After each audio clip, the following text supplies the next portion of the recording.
Picture the classic story of 1492. European ships arrive off the coast, and their crews step onto a vast, wild landscape.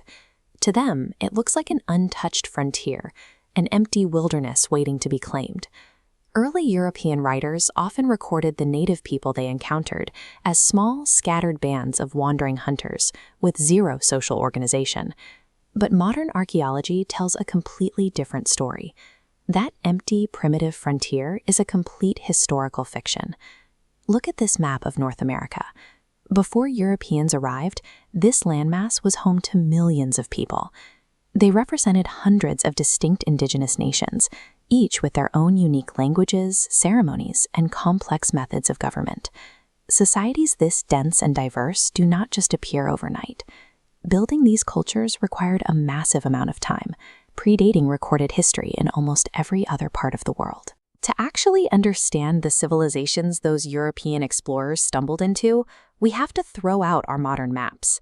We need to rewind the clock roughly 15,000 years and drop into the middle of a frozen Ice Age world. During the last Ice Age, global temperatures plummeted. Massive amounts of water froze, locking up inside immense mountain glaciers like the ones you see here. Because so much water was trapped in ice, global sea levels dropped dramatically. As the oceans receded, the sea floor emerged, exposing a physical land connection between northeastern Asia and modern-day Alaska. Beringia was an enormous grassy plain, hundreds of miles wide, stitching two continents together. The first humans to cross Beringia weren't explorers setting out to claim unknown lands. They were simply hunting. Generation after generation, small family groups slowly moved eastward, following their food sources.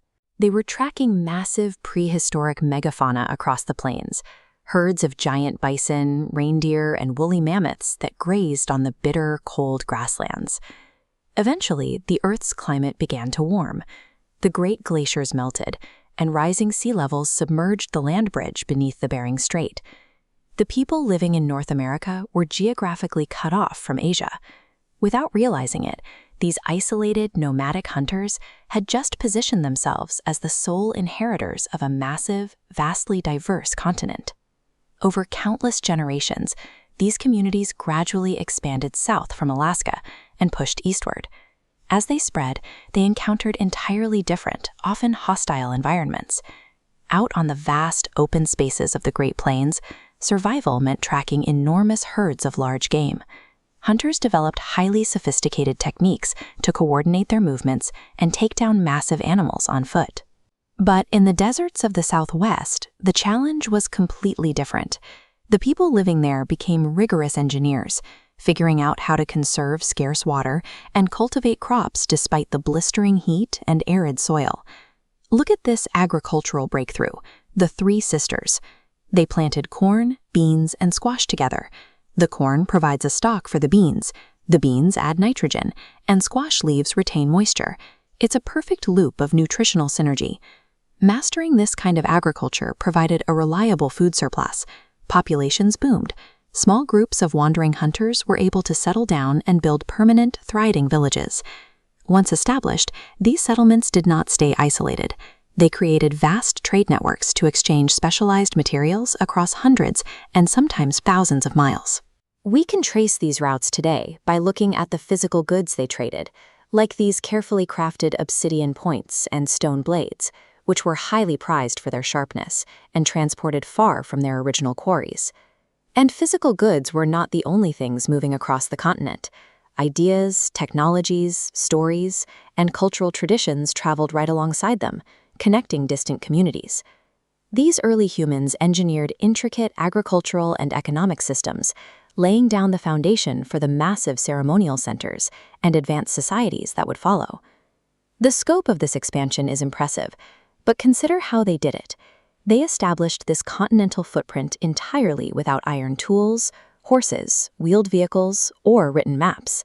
In place of industrial technology, their most powerful tool was an incredibly deep, pragmatic knowledge of the natural world. They mapped the seasons, understood complex botany to heal illness, and closely studied animal behavior.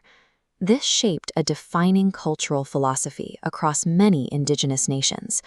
The land was not something to own or conquer. It was a shared living world, and survival required respect, integration, and a sense of shared responsibility with nature. Fast forward to the late 15th century, when those European ships finally cut through the waves and approached the coastline, the crews on board were absolutely not discovering an uninhabited wilderness. The empty, untamed frontier was an illusion. They were dropping anchor in a land that was already overflowing with ancient history, governed by incredibly diverse cultures and civilizations that had been evolving independently for millennia. The indigenous peoples were the original master adapters of North America. They built an enduring legacy and established deep-rooted traditions that survived the Ice Age and that continue to live on across the continent today. Picture an ancient city. Markets buzz with traders exchanging goods from hundreds of miles away. Artisans craft pottery and tools, while tens of thousands of people live in tight-knit neighborhoods spreading out from the base of a towering 100-foot-tall pyramid. 800 years ago, this massive engineering project flourished in the heart of modern-day Illinois. For generations, textbooks painted pre-Columbian North America as a vast, empty expanse. The story usually claimed the continent was populated by small, unorganized groups of wandering hunters who left no lasting social structure. That history remained largely invisible to early European explorers because of how these societies built their world. They engineered with earth and wood. When settlements were eventually abandoned, heavy forests quickly grew over the plazas and fields, hiding centuries of complex civilization beneath the overgrowth. To actually understand these first civilizations, we have to look at the North American continent as a series of extreme environmental design challenges.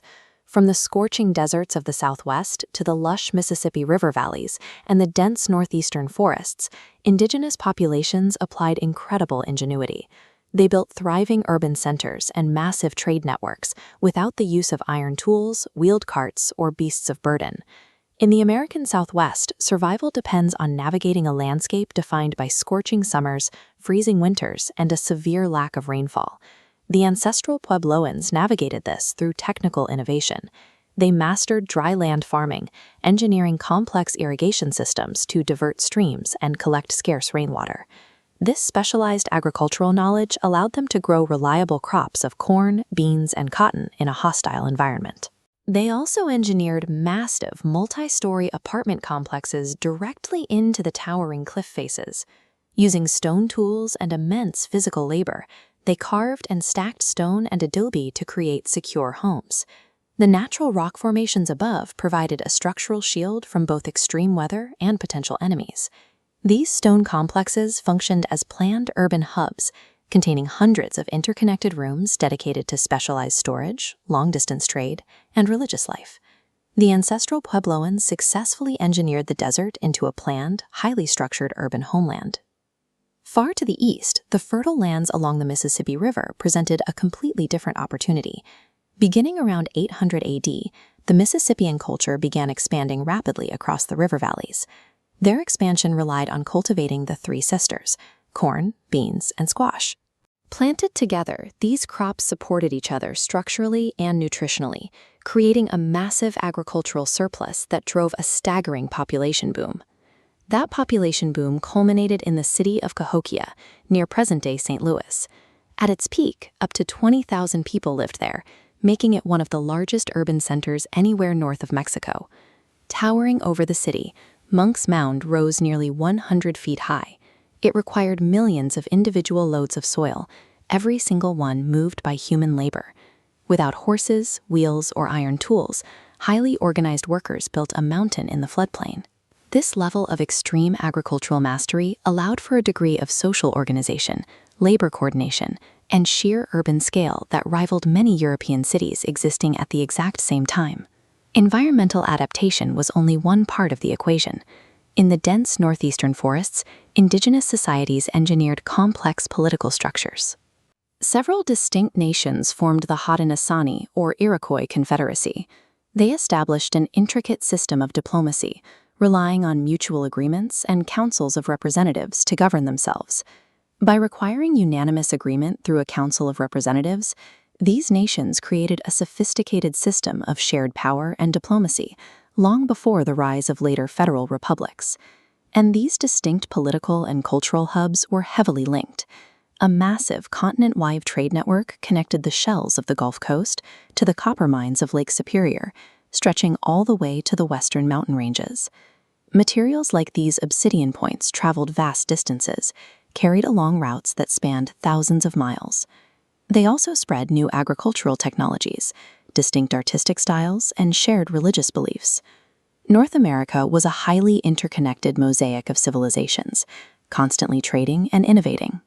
The idea of primitive isolation simply does not align with historical evidence. When European ships finally appeared on the horizon in the late 15th century, the continent was about to experience immense upheaval. Rapidly spreading diseases and colonization altered the landscape almost immediately. Europeans walked into a post-urban environment, where time and heavy forests had already begun to reclaim massive earthen and wooden monuments, leading to a tragic historical misunderstanding. Early European writers viewed land as wild territory that needed to be owned, cleared, and conquered. But for many indigenous cultures, the land was a shared living world, where humans held deep responsibilities to respect the rhythms of the natural world.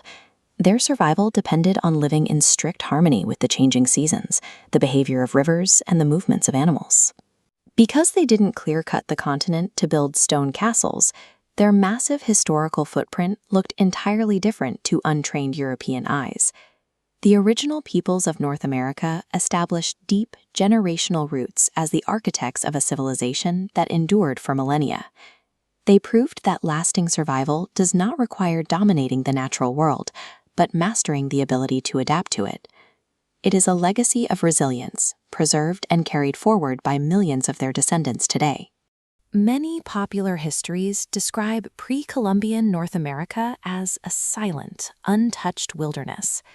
They paint a picture of an immense, empty landscape, home only to small and disconnected groups of nomadic hunters. Looking out from the banks of the Mississippi River today, the modern skyline of St. Louis dominates the horizon. But this exact location was once the edge of a far older metropolitan hub. Right across the water lies the ancient city of Cahokia. 9 centuries ago, this was a sprawling, densely populated city that rivaled the great urban centers of the ancient world. At its peak, 20,000 people lived here, among bustling markets and wide plazas. Towering over the city was a 100-foot-tall earthen pyramid, built entirely by human labor, using millions of individual baskets of soil. These builders organized a massive urban society, without the use of iron, without any horses, or wheeled vehicles. Yet the scale of this ancient metropolis remains largely unknown to most people today. During the last ice age, 15,000 years ago, glaciers locked away water and lowered sea levels, exposing Beringia. Families followed migrating herds across this land bridge connecting Asia to Alaska, slowly moving eastward and southward, adapting their survival skills to the continent's diverse biomes. On the Great Plains, life centered on tracking immense herds of bison. Hunters developed coordinated strategies to drive these animals into natural traps, harvesting every part of the animal for food, clothing, and tools. In regions with stable climates, communities transitioned from hunting to an advanced form of agricultural technology. They perfected the cultivation of the 3 sisters: corn, beans, and squash. This illustration shows how the 3 plants worked in biological harmony. The corn provided a structural pole for climbing vines. The beans fixed nitrogen in the soil to nourish the crops, while the broadleaves of the squash retained moisture and blocked out weeds. By working within these natural systems, native farmers created a massive surplus of calories. This agricultural breakthrough provided the stability needed for populations to expand into permanent, sprawling urban centers. While river valleys supported large-scale farming, the harsh environments of the American Southwest required a different set of engineering solutions. The ancestral Puebloans constructed massive multi-story stone complexes directly into natural rock alcoves. These permanent apartment-like structures were carefully engineered to provide shelter from the extreme desert temperatures. To sustain these communities in a land with limited rainfall, they mastered complex dryland farming and irrigation. They built systems to capture every drop of rainwater, allowing them to grow crops in a scorching desert. Along the Pacific Northwest coast, the environment offered a completely different path. The predictable migrations of millions of salmon provided a food surplus so reliable that it removed the need for traditional agriculture. This abundance of seafood allowed coastal nations to dedicate their resources to complex social hierarchies, rich ceremonial traditions, and monumental woodworking, such as these towering totem poles. Across the continent, the specific demands of each landscape dictated the unique architectural and cultural innovations, creating a vast mosaic of specialized civilizations. Extensive prehistoric networks of trade and diplomacy bridged the thousands of miles between these diverse societies. Archaeological evidence reveals the immense scale of this exchange. Copper from the Great Lakes, Western obsidian, and Gulf Coast shells traveled through a continent-spanning web of trade routes. These paths became highways for ideas, spreading agricultural science, technologies, and spiritual beliefs across vast distances. In the Northeast, political organization reached a pinnacle with the formation of the Haudenosaunee, or Iroquois, Confederacy. This sophisticated democratic alliance relied on mutual agreements and representative councils. Leaders utilized consensus building to resolve conflicts, establishing a system of cooperation that prevented warfare for generations. The existence of these massive trade networks and advanced confederacies demonstrates a level of organizational intelligence on par with any ancient global empire. When European ships reached the shores of North America in the late 15th century, the initial encounters were marked by deep historical misunderstanding. These explorers arrived in a land home to millions of people and civilizations that had evolved over millennia. However, these societies were already grappling with a sudden demographic collapse brought on by introduced diseases. Because many indigenous cities were built from earth and wood rather than stone, the forests quickly reclaimed abandoned settlements. Within a few generations, the physical evidence of these great societies was hidden beneath the overgrowth.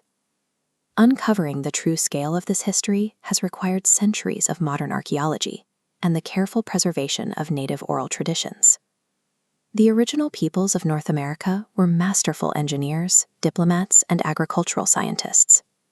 They established a legacy of living in respectful harmony with the earth, a worldview that continues to shape the continent through their descendants today. Many people still imagine North America before 1492 as an endless, untamed, and largely empty wilderness, a pristine landscape of forests and plains waiting to be discovered. This image was popularized by early European writers who portrayed indigenous peoples as small, disorganized bands of wandering hunters, living without permanent roots. Modern archaeology has demolished that view. Researchers are now unearthing evidence of massive, sophisticated societies that had already risen and fallen long before the first Europeans arrived. If the continent wasn't a vacant wilderness, what was actually hiding in plain sight? Pre-Columbian North America was actually a dynamic, interconnected network of massive cities, sophisticated engineering, and millions of people.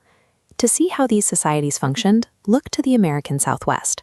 The ancestral Puebloans established a thriving homeland in a desert defined by scorching heat and freezing winters.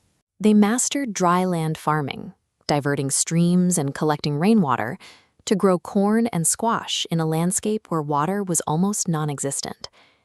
Their engineering went even further.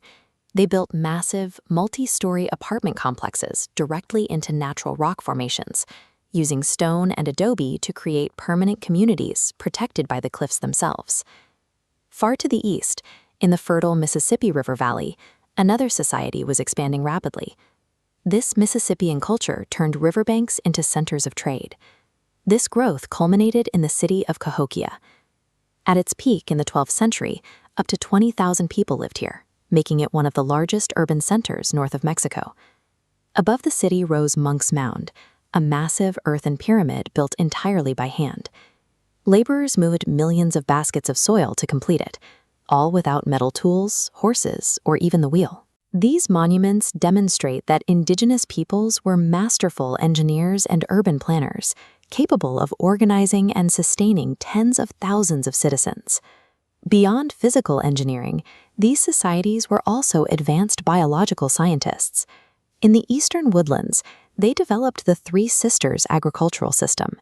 This efficient biological machine featured corn providing a structure for bean vines, which returned nitrogen to the soil, while large squash leaves retained moisture and prevented weeds. Perfected over centuries, this system generated massive surpluses, providing the food security needed for cities to thrive. Growing populations also required sophisticated politics. The Haudenosaunee Confederacy is a clear example of how these nations organized themselves. 5 nations joined together under a system based on mutual agreements and representative councils. They used a strict consensus-building process to maintain peace and manage regional diplomacy. These civilizations relied on systems of governance and scientific innovation that were as complex as those found in any other ancient society on Earth. These deeply interconnected nations established continental trade routes functioning like highways. They moved copper from the Great Lakes and western obsidian across thousands of miles. As these goods traveled, so did new technologies, medical knowledge, and shared cultural traditions. This connection was reinforced by a shared spiritual worldview. Most indigenous cultures believed humans existed within nature, as participants in a living world with specific responsibilities, rather than as masters over it. Their success over millennia didn't come from conquering the landscape, but from building a highly sustainable relationship with the natural world.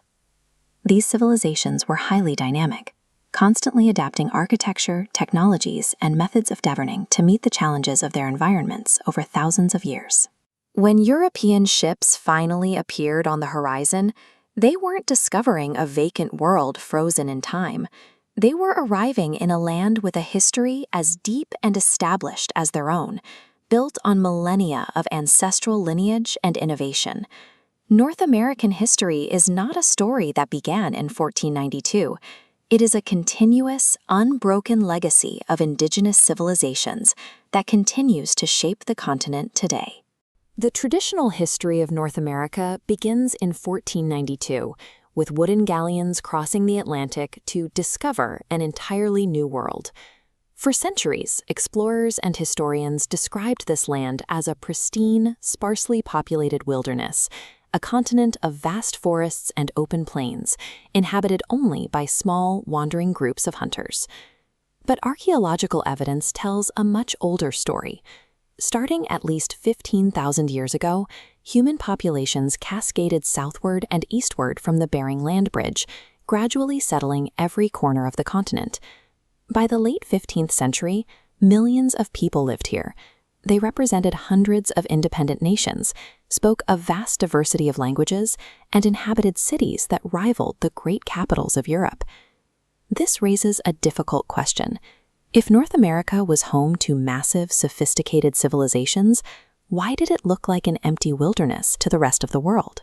To find the answer, we must look at how these societies mastered North America's most challenging environments, starting with the arid canyons of the Southwest. In a region defined by scorching summers and limited rainfall, the ancestral Puebloans developed highly specialized dryland farming techniques. They engineered irrigation systems to collect rainwater and diverted seasonal streams to grow corn, beans, and cotton. They also built massive stone and adobe apartment complexes carved directly into towering cliffs. These multi-story structures housed entire communities within a single engineered footprint. Further east, along the Mississippi River, another civilization reached even greater heights. This was the Mississippian culture, centered around their booming capital city, Cahokia. At its peak in the 12th century, Cahokia was a sprawling urban hub of up to 20,000 people. It functioned as a massive trade center, with neighborhoods and bustling markets that matched the scale of major medieval European cities. The city's centerpiece was Monk's Mound, a staggering earthen structure rising nearly 100 feet high, covering more ground than the Great Pyramid of Giza. This entire city was built using woven baskets to move millions of loads of earth. It was a feat of organization and engineering achieved without any metal tools, without domesticated horses, or wheeled transport vehicles. These sprawling urban centers prove that pre-Columbian societies were master engineers who actively reshaped the North American landscape to support large-scale civilizations. This level of organization extended beyond architecture and into a complex political landscape. In the eastern forests, native nations were governed by laws and alliances long predating European contact. One of the most durable was the Haudenosaunee Confederacy. It was a sophisticated political union of 5 independent nations that replaced conflict with shared governance. Decisions were made through a Grand Council where every representative had a voice. This model relied on debate and consensus, a stark departure from the top-down monarchies that ruled Europe during the same period. Leadership was based on earned respect rather than hereditary power. In many of these societies, women held significant political authority. Clan mothers had the power to select or remove leaders. To record complex diplomatic agreements, they used wampum belts woven from purple and white shell beads. The specific patterns functioned as a data storage medium, visually codifying treaties and historical records so political memory remained accurate across generations. This political stability supported vast trade networks. Resources like obsidian, copper from the Great Lakes, and shells moved thousands of miles through a peaceful system of exchange and diplomacy. By the time Europeans arrived, North America was already an interconnected political world, featuring diplomatic systems as structured as those in medieval Europe. Beyond politics, indigenous societies possessed a deep knowledge of the natural world, a practical science that early explorers often dismissed as simple superstition. Take the Three Sisters agricultural system. Farmers planted corn, beans, and squash together to complement each other. Corn provides a vertical pole, beans fix nitrogen in the soil, while broad squash leaves shade the earth, retaining moisture and preventing weeds. This botanical expertise extended to medicine. Healers identified hundreds of medicinal plants, including willow bark, which contains the active compounds forming the basis of modern aspirin. This ecological knowledge was guided by a worldview where humans participated in a shared natural system. Their goal was to live in harmony with the environment, rather than attempting to conquer it. This brings us back to the explorers of 1492. Why did they see an empty continent when they were actually surrounded by thriving civilizations? Much of it comes down to materials. While Europeans built with stone, many indigenous cities and monuments were constructed from earth and wood. Over centuries, nature reclaims these materials, eventually hiding even the largest cities from view. There was also a cultural disconnect. Their vast libraries were kept in oral traditions rather than books, and their wealth was measured by what a person gave away to the community rather than what they hoarded. Native peoples did not vanish when European ships arrived. They adapted to profound changes, and their descendants preserve their traditions and thrive today. When we look at the American landscape, we aren't looking at a discovered wilderness. We are looking at the ancient, enduring home of one of the most remarkable civilizations in human history. When we picture the late 15th century, the story usually begins the exact same way. 3 Spanish ships, guided by a crew of weary sailors, finally approaching the pristine coastline of a totally untouched continent. For centuries, historical narratives told us that European explorers stumbled upon a virgin wilderness.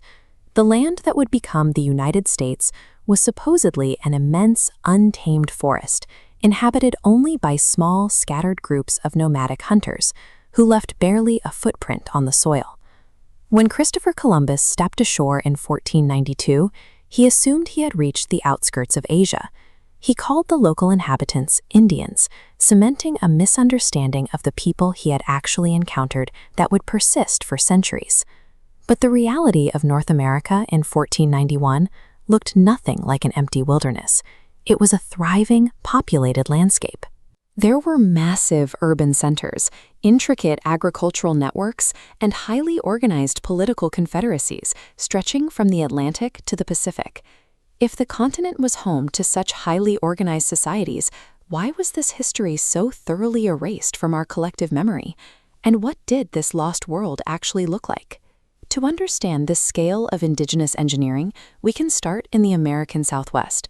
It is an incredibly harsh environment, scorching summers, freezing winters, and very little rainfall. Yet the ancestral Puebloans turned this punishing landscape into a permanent homeland. They mastered dry land farming, collecting scarce rainwater and diverting streams through complex irrigation systems to grow corn, beans, and cotton directly in the desert. Their architectural achievements were even more impressive.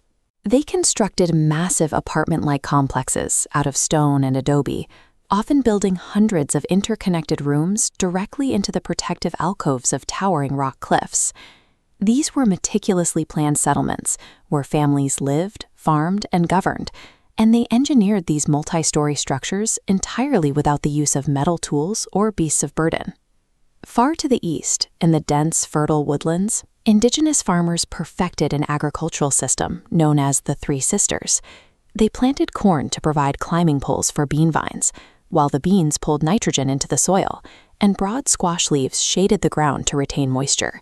This symbiotic farming produced massive food surpluses that fueled enormous population growth. That agricultural abundance gave rise to the Mississippian culture, which dominated the river valleys of the Southeast. Their crown jewel was a sprawling metropolis known today as Cahokia, located near modern-day St. Louis. At its height in the 12th century, Cahokia was home to as many as 20,000 residents. It featured wide public plazas, bustling trade markets, and distinct residential neighborhoods. Towering over the city center was Monk's Mound, rising nearly 100 feet high and covering a footprint larger than the Great Pyramid of Giza. This structure was built basket by basket. It required millions of individual loads of soil, all carried by human labor. Indigenous peoples were masterful engineers who built permanent, towering cities completely adapted to the specific demands of their geographic biomes. These cities and villages did not exist in isolation. They were connected by a deeply interconnected, continent-wide macroeconomy. Major resource hubs were spread across the continent, from the waters of the Gulf Coast to the forests of the Great Lakes and the peaks of the Western Mountains. Copper mined near Lake Superior, obsidian chipped from western mountains, and shells gathered along southern beaches flowed freely across these distances. Traders carried both tools and luxury items over thousands of miles. This organization extended to politics. Despite the common image of constant chaotic warfare, many indigenous societies built complex diplomatic alliances. A prominent example is the Haudenosaunee, or Iroquois, Confederacy. 5 independent nations agreed to end generations of conflict.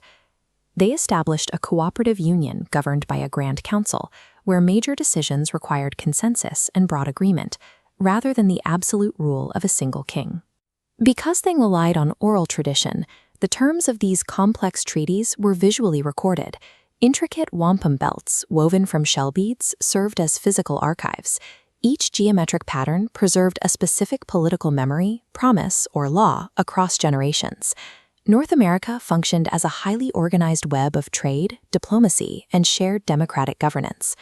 If the continent was home to such advanced, populous societies, why did early European explorers report encountering a wild, empty frontier? Part of the answer lies in the materials they used. Unlike the Romans, who built in stone, North American builders utilized earth and wood. When a city like Cahokia was eventually abandoned, nature quickly reclaimed it, burying plazas and pyramids beneath thick forests and fields. There was also a cultural erasure. Because indigenous knowledge was kept alive through spoken word, rather than European-style books, Eurocentric historians often dismissed the intellectual complexity of the people they observed. But the primary reason for the myth of the empty wilderness was a demographic tragedy. As European ships arrived, devastating diseases traveled rapidly inland along those existing trade routes. Plagues swept through populations and emptied megacities long before European explorers ever marched into the continent's interior. Underneath all of this is a deep philosophical divide in how these cultures defined progress. Traditional European models of civilization relied on conquering, owning, and dominating the natural landscape.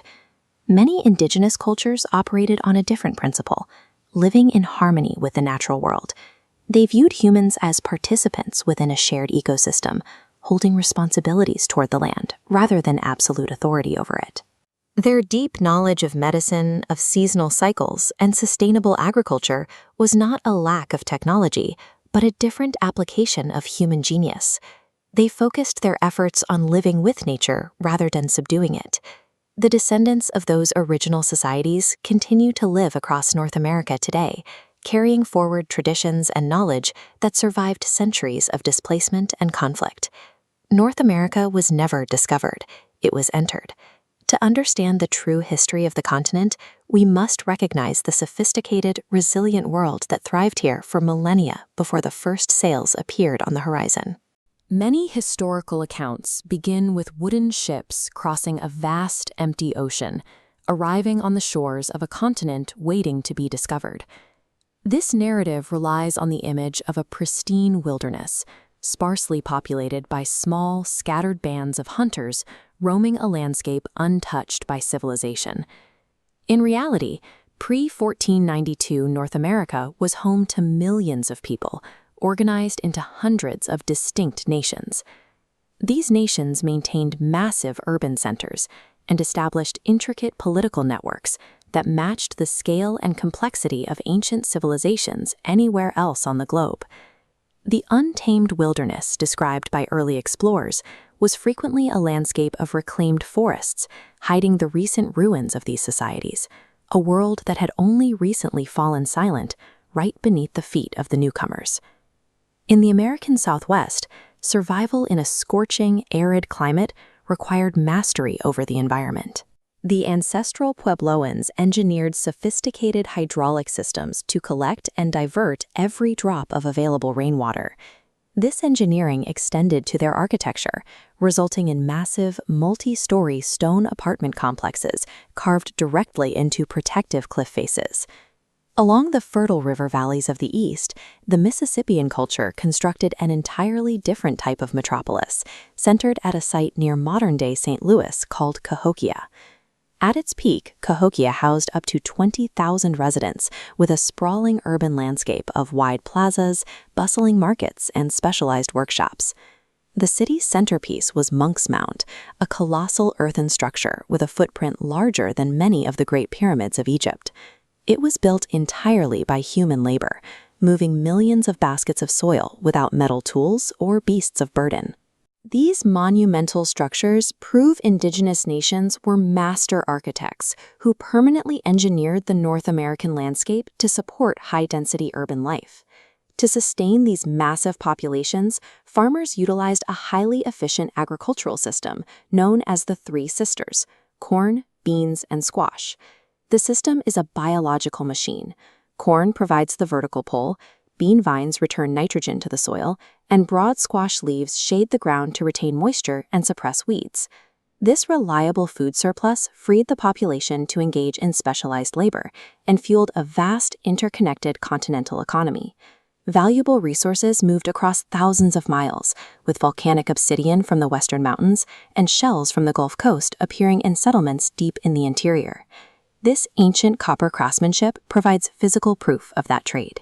Mined near the Great Lakes, artifacts like these have been found at archaeological sites hundreds of miles from their origin point. This continental network transformed North America into a deeply interconnected economic machine, driving continuous innovation through trade and contact. While much of Europe was governed by hereditary monarchs, native North America developed complex, democratic political organizations. The Haudenosaunee Confederacy was one of the most successful, bringing together 5 independent nations to end generations of conflict through a unified political union. Governance relied on grand councils and extended debate, where every major decision required absolute consensus rather than the decree of a single leader. These complex diplomatic agreements were recorded in the geometric patterns of wampum belts, serving as binding visual records of treaties and historical laws. Their philosophy, viewing humanity as holding responsibilities within nature rather than authority over it, sustained what would become the most durable political alliance in North American history. In 1492, this ancient, deeply structured world collided with European explorers, desperate to bypass traditional trade monopolies in Asia. Early European maps, like this one, illustrate the total ignorance of the continent's true nature, reflecting a single-minded obsession with resource extraction. The primary cause of this sudden collapse was a silent, invisible killer, imported diseases like smallpox and measles, to which indigenous populations had zero immunity. The resulting demographic collapse was so swift that many cities and generations of knowledge were wiped out before most communities ever saw a European face. Despite this catastrophe, indigenous innovations survived and went global. High-yield crops like corn and potatoes were shipped across the Atlantic, fueling massive population booms throughout Europe and Asia. The New World was an illusion. The original architects of North America built an ancient, brilliant civilization whose resilience and innovations helped modernize the entire world. For generations, the story of 1492 has started with a very specific picture of North America. We are taught that it was a vast, untouched primeval wilderness, simply waiting to be discovered. According to that traditional textbook narrative, the continent was sparsely populated by small, scattered bands of nomadic hunters who lacked any real social organization. But that picture is entirely wrong. When European ships first appeared on the horizon, North America was already home to millions of people. They spoke hundreds of unique languages and lived in thriving, deeply complex societies. The early explorers simply didn't recognize what they were looking at. They arrived searching for stone castles and written books. Because they didn't see those specific markers of European civilization, they overlooked the massive earthen pyramids, sustainable cities, and complex oral histories that surrounded them. That deep misunderstanding effectively erased thousands of years of sophisticated indigenous engineering and culture from our modern consciousness. To see what the explorers missed, we can look near modern-day St. Louis. By the 12th century, this area was home to Cahokia, a bustling metropolis built along the Mississippi River, filled with vibrant trade markets and artisans. At its peak, this city housed up to 20,000 people. That made it one of the largest urban centers anywhere north of Mexico. This captures the centerpiece of that civilization, Monk's Mound. Covering more ground than many ancient Egyptian pyramids, it was built entirely by human labor. Without metal tools or carts, Cahokians moved millions of woven baskets of soil to construct these massive terraces. Far to the west, in the American Southwest, the environment was completely different. The ancestral Puebloanans faced scorching summers, freezing winters, and very little rain. To survive, they engineered massive, multi-story apartment complexes directly into towering desert cliffs. These structures offered built-in protection from both harsh weather and potential enemies. They also mastered dryland farming. By carefully capturing limited rainwater and diverting small streams, they created irrigation networks that made the harsh desert bloom. These societies engineered permanent, monumental urban centers that were adapted perfectly to their unique environments. That adaptation extended directly to their agriculture. Across many regions, indigenous farmers cultivated corn, beans, and squash, often called the Three Sisters. This was highly advanced ecological engineering. These crops worked in perfect symbiosis. Corn grows tall, providing a natural pole. Beans climb that stalk and return essential nitrogen to the soil. Meanwhile, broad squash leaves spread across the ground, shading the earth to retain moisture and block weeds. The massive agricultural surplus generated by systems like this fueled vast, continent-wide trade routes. Goods like obsidian from western mountains and copper from the Great Lakes were exchanged across thousands of miles. This economic sophistication was matched by intense political complexity. Popular culture often imagines pre-Columbian America as a place of lawless, constant warfare, but the reality included intricate diplomacy. A perfect example is the Haudenosaunee Confederacy, also known as the Iroquois. Centuries before European contact, 5 distinct nations agreed to end generations of conflict and form a political union governed by consensus. Rather than paper, they encoded their laws and treaties into complex visual records. This wampum belt is woven from shell beads. The specific pattern you see here, human figures connected to one another, serves as a physical, binding record of unity and shared governance. Long before the United States Constitution was drafted, indigenous nations had already mastered complex, democratic systems of diplomacy and peaceful governance. When Europeans finally arrived, two entirely different worldviews collided. Many indigenous peoples viewed humanity as part of a shared living world, holding responsibilities to nature.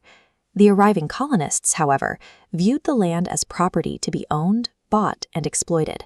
The unintentional introduction of foreign diseases, like smallpox, proved far more devastating than swords or muskets. Because Native Americans had no natural immunity to these illnesses, an invisible apocalypse swept through the continent. This rapid demographic collapse emptied entire cities and killed the elders who carried the community's vital oral histories. Despite this unimaginable catastrophe, indigenous populations did not vanish into the past. They adapted to their changing world.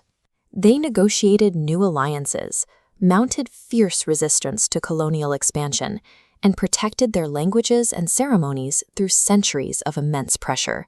And they are still here. The descendants of these original civilizations continue to thrive and preserve their traditions across the continent today. The true story of North America rests upon a 15,000-year foundation of indigenous innovation, resilience, and civilization that is still being written right now.